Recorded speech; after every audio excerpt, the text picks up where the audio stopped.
अभी हम आपको एक ऐसे घर में लेकर जाएंगे जिस घर में एक शख्स को निशाना बनाया गया जो यहाँ पे इसी गांव में एक किराने की दुकान चलाता था। वो यहाँ पर इमाम मस्जिद पे था और उसको अपने घर के अंदर खिड़की से निशाना बनाया गया। ये जो मकाम आपको नज़र आ रहा है, इस मकाम पर अमेरिकन ट्रूप्स उन्होंने हेलीकॉप्टर से लैंड किया। लैंड करने के बाद ये जो सामने खिड़की, आपको 2 खिड़कियाँ दिखाई दे रही हैं, ये इन खिड़कियों के उस पार कमरे हैं। इस खिड़की के कमरे में वो इमाम मस्जिद मौजूद थे। यहाँ से उन्होंने फायरिंग की, खिड़की के शीशे टूट गए और मौलाना साहब वो गोली चीरते हुए गुजर गई। अब ज़रा इस घर में आपको लेके चलते हैं और उनका जो बड़ा बेटा है उससे भी बात करते हैं और जानने की कोशिश करते हैं कि आखिर इस घर में अमेरिका को ऐसा क्या लगा था।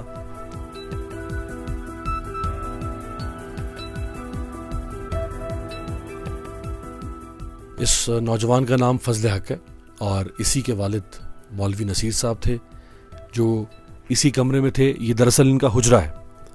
ये कल्चर है अफ़गानिस्तान में भी, खैबर पख्तूनख्वा में भी लोग फ़र्श पे बैठते हैं, चटाई, कालीन, दरियों पर। तो ये दरअसल हुजरा है जहाँ पे घर के लोग भी बैठ सकते हैं और बाहर से आने वाले मेहमान भी बैठ सकते हैं।